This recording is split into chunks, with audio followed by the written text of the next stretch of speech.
ये जो भांटीपन में कूप है वैणी कूप, ये हमारा नॉर्मल कुआं नहीं है, ये हमारा 4 युगों से कुआं है। इसका भी उल्लेख श्रीमद् भागवत जी के 10वें स्कंद में मिलता है।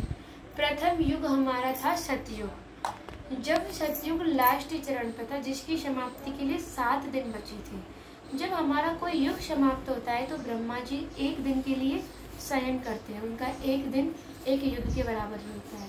और सतयुग हमारा 17,28 वर्ष का था। तब उन्होंने शयन किया था तो उनके नाक से हैग्रीव दैत्य उत्पन्न हुआ था, जिसने चारों वेदों को चुरा लिया था और समुद्र में जाके छिप गया था। उसी कारणवश भगवान विष्णु ने मत्स्य अवतार जो लिया था। जो सत्यव्रत नामक राजा थे, जिनका बाद में नाम मनु पड़ा था, वो काफी घोर तपस्या कर रहे थे कि मुझे भगवान विष्णु के दिव्य रूप के दर्शन हो। तो वो किसी सरोवर में स्नान करने के लिए गए तो उनके हाथ में मछली आ गई और मछली कहने लगी कि राजन मेरी रक्षा कर, बड़ी बड़ी मछलियाँ मुझे निगल जाएंगी। तो राजा ने अभिमान के बस कहा कि देवी चिंता ना करें, हमारे घर में इतने बड़े पात्र हैं, अपनी संध्या अच्छे से रह सकती हैं। तो उनके सारे पात्र छोटे पड़ गए थे, तो कुछ क्षण के लिए उस कूप में रखा। इस कूप का नाम मत्स्य कूप पड़ा। आगे लीला बहुत लंबी है कि जितने भी सरोवर में छोड़ा उसका भी आकार ढक लिया, समुद्र में भी छोड़ा उसका भी आकार ढक लिया। फिर वो समझ गए कि ये आप नारायण हरि हो, जो मेरी अभिलाषा थी आपकी दिव्य रूप दर्शन पाने की, वो मेरी अभिलाषा पूर्ण करें। तो फिर भगवान विष्णु ने दिव्य रूप दर्शन दिए।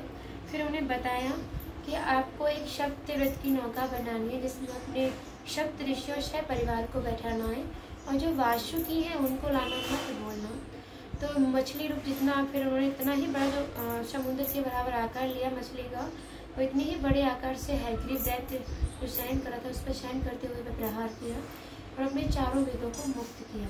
तो यहाँ से उनका नाम हैग्रीव भी पड़ा। तो जैसे ही महाप्रलय शुरू हुई और नौका में सप्त ऋषियों और 6 परिवार को बैठाया वासुकी को, तो नौका डगडगाने लगी। तो मछली में से एक शींग उत्पन्न हुआ, जिससे जो वासुकी थे वो रस्सी का काम किया उन्होंने। तो उस नौका से शींग से बांधा और महाप्रलय उससे पार किया। जैसे जो महाप्रलय चलती रही, मछली रूप बने नारायण हरि ने उनको चारों वेदों का ज्ञान दे दिया और फिर हमारा सतयुग का समाप्त हुआ। फिर हमारे त्रेता युग में आगमन हुआ। तो त्रेता युग में यही कुआं यक्ष कूप के नाम से जाना गया।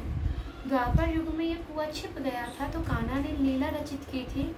कंस का भेजा हुआ दूत वक्षासुर राक्षस, जो गायों का वेश धारण करके बछड़ों में छिप के आ गया था। तो ग्वालवाल बोले कि कान्हा देखियो, जो हमारा तो बछड़ा हाथना है और जी हमारी गैया ने उलट पुलट कर रहा है।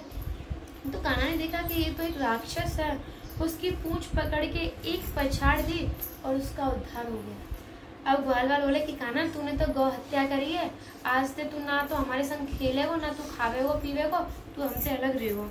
कान्हा बोलो कि मैंने कौन सी गौ हत्या की है, मैंने तो एक राक्षस का वध किया है। तो ग्वालवाल बोले देख, बेशक वो राक्षस हो लेकिन वेश में तो गौ के हो ना, तो हमारे तो गौ हत्या को श्राप लगो है। तो कान्हा बोलो कि भैया जाके शुद्धिकरण करने को वो कहा करना होगा। तो ग्वालवाल बोले देख, तो सारे ब्रह्मांड में भ्रमण करना होगा, जितने भी देवी देवता है ना सबके पास जाएगी तो आचमन जल लेके शुद्धिकरण करनी होगी, तभी तू पवित्र और शुद्ध रह सकता है, वरना तू तो एक गौ हत्या है। तो कान्हा सोच रहा होगा ऐसे में ब्रह्मांड में भ्रमण करने के लिए निकला तो मेरे तो कितने अवतार बदल जाएंगे। फिर यही कुआं स्वयं बंसी से उजागर किया, कुआं पहले से ही था, बंसी से उजागर किया और 33 करोड़ देवी देवताओं को आवाहन किया। सबने अपना जल छोड़ा। कान्हा ने स्नान करके शुद्धिकरण किया और पवित्र हुआ। कान्हा बोला कि देखो भैया, मैं तो पवित्र और शुद्ध है वो, आज से तुम ना तो मेरे संग खेलियो मत खाइयो पियो। ग्वालवाल बोले देख कान्हा, तू अब तो पवित्र और शुद्ध है वो, तो हमारे संग खेल सकते हो, खा पी सकते हो। अरे देख कान्हा बोला, मैंने सुना कि मारने वाले थे ज्यादा दोषी देखने वाले होंगे, तुम लोग तो खड़े होकर देख रहे, बचाओ चुनाव। सखा बोले हाँ बात तो तू सही कह रहे हो, फिर कान्हा हमें क्या करना होगा कि जामे मैंने स्नान करो, भाई तुम स्नान करो। तो सभी ग्वालवालों ने स्नान करके शुद्ध और पवित्र हो गए। ऐसी मान्यता है कि जिन माता बहनों पर बच्चे नहीं होते या जिनके गर्भ खंडित हो जाते हैं या जिन पर बेटियां ही बेटियां, माता बहनें सोमवार को जो अमावस्या होती है उसको सोमवती अमावस्या बोलती है। उस दिन आती है और कुंडियों में स्नान करके स्वास्तिक बना के अपनी मनोइच्छा का फल प्राप्त करती है। उस दिन कुएं का पानी दूध में चेंज होता है। क्योंकि सारे देवी देवताओं का आवाहन होता है। तो हमारे जो भगवान विष्णु हैं वो क्षीर सागर में निवास करते हैं, तो उस दिन उनका भी आवाहन होता है। उन्हीं के प्रभाव के कारण पानी धोतिया बननी चाहिए। राधे राधे। राधे राधे।